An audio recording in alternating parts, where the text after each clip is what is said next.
by Trip Gabriel as returns came in on election night in Florida in 2018. The Republicans running for governor and the Senate took narrow leads in races that were too close to call. Over the next days, their Democratic opponents began closing the gaps as mailed-in votes were counted. President Donald Trump raised an alarm, demanding that the races be called for the Republicans, Rick Scott and Ron DeSantis. He tweeted falsely that large numbers of new ballots showed up out of nowhere, adding, "An honest vote count is no longer possible. Ballots massively infected must go with election night." Nothing was fraudulent about the ballots tallied in the days after Election Day. And neither Democrat went on to win his race. Yet Trump has never let go of a baseless accusation that Democrats use mail voting to steal elections, a piece of disinformation he has promoted all year, including at the Republican National Convention. Now, with the coronavirus pandemic driving an explosion in absentee voting, and polls suggesting that far more Democrats than Republicans plan to vote by mail, a nightmare scenario haunts Democratic strategists and elected officials.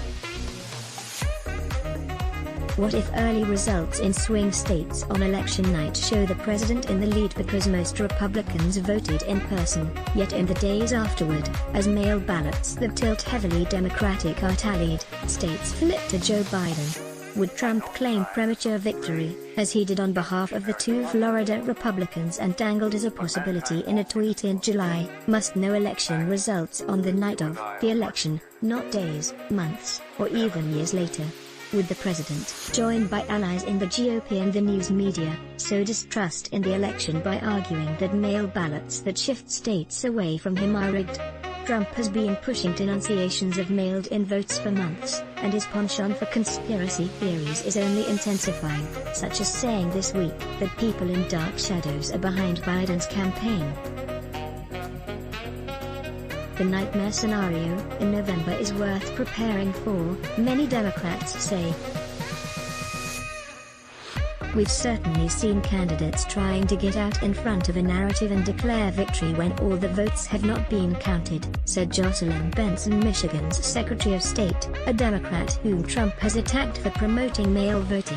Benson and other Democrats in Michigan and Pennsylvania, both key battlegrounds, are trying to change election laws that prohibit absentee ballots from being processed or counted before Election Day.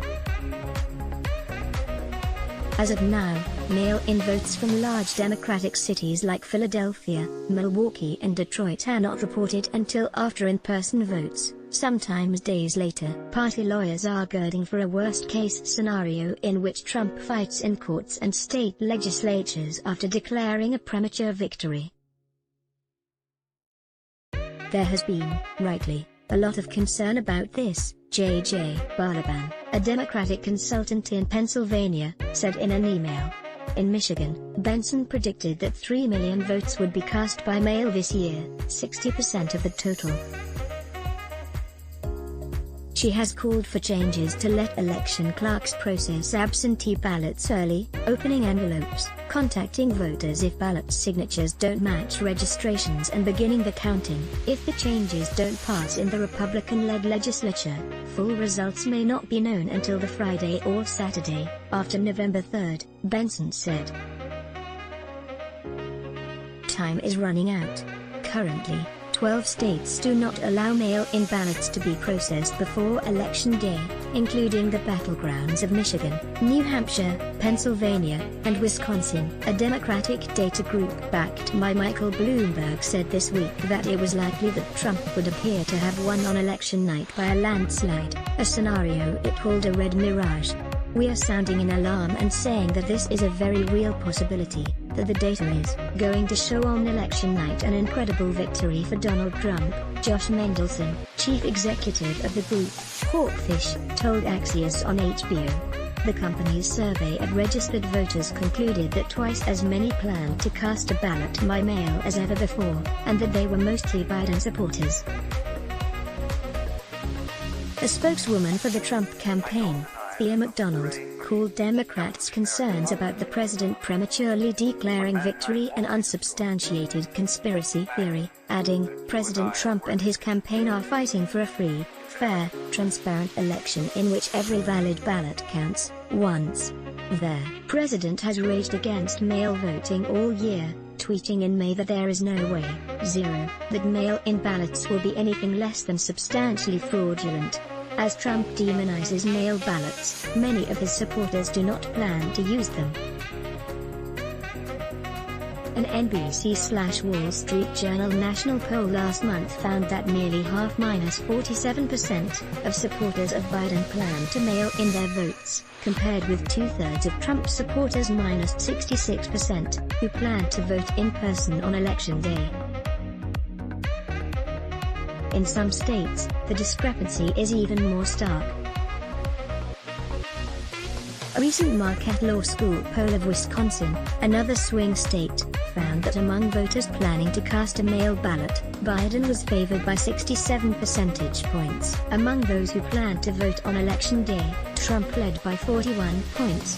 Trump himself casts his own Florida ballots as an absentee voter. He has claimed a distinction between good absentee ballots and bad mail-in ballots, but there is no meaningful difference. His real target seems to be certain states, which this year include California, New Jersey and Utah, where all active registered voters are sent mail-in ballots, not just ballot request forms. 34 states allow all voters to use an absentee ballot without an excuse, mailing it back or dropping it off. Elections experts say that absentee or mail voting is potentially more subject to instances of fraud than in-person voting, but that states with a history of all-mail voting have a minuscule number of cases. Wide-scale cheating that could swing a close race would be easy to detect. Imagine if you tried to change the outcome in Pennsylvania, you'd need a widespread conspiracy, said Richard L. Hassan, an election law expert at the University of California, Irvine. Even before Trump injected new partisanship into mail voting, election analysts identified a blue shift in how late-counted absentee ballots tend to boost Democratic candidates. On election night of the 2018 midterms, a predicted wave of Democratic gains looked like a wipeout. But as mail ballots were tallied in the days and weeks afterward, Democrats kept winning close races. Their net gains in the House went from an apparent 26 seats on election night to 41. We're likely to see a significantly dramatic blue shift in multiple states because of the virus and the political response to the virus, said Edward Foley, an election law expert at Ohio State University, who coined the term blue shift. How will the public process the concept that election night may end in uncertainty, and this phenomenon is not fraud, it's just the counting process, he said. While TV viewers are used to election night projections of who has won, some broadcast and digital journalists are discussing ways to clearly inform voters that results may be incomplete. A claim of victory on election night by Trump, before results are certified by officials, would have no legal effect, Hassan said. That said, he added, it could have a great political effect and convince his most ardent supporters that he has won the election and any changes in the counts are due to fraud. That's really a huge concern. Anthony Spano, a Trump supporter in Old Forge, Pennsylvania, said the president was so right when he warned of potential fraud by Democrats.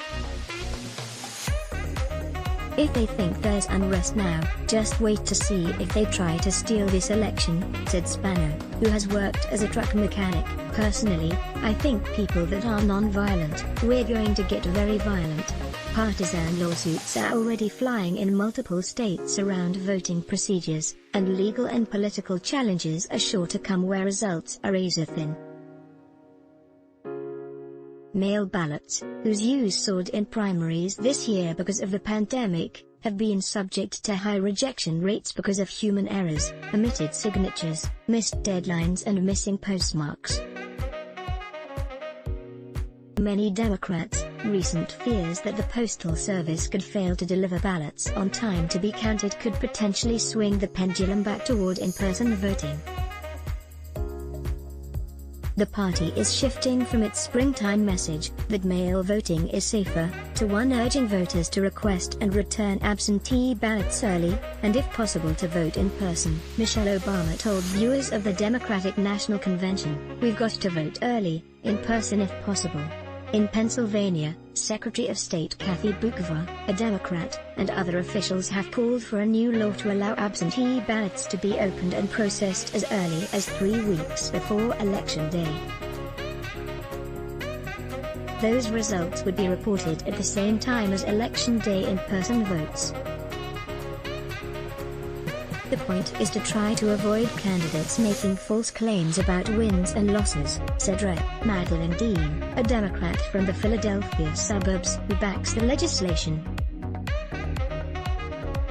Republican state lawmakers partly support the reform, calling in a bill for early processing of mail ballots the Saturday before Election Day. For now, the bill is deadlocked because Democrats oppose other voting changes sought by Republicans, such as eliminating ballot drop-off boxes. "I worry about a deadlock and not doing the right thing for our elections," Dean said. "I'm hoping cooler heads will prevail. Let's block ads. Why?" Show your love for him. Click the link in description. Thanks for watching.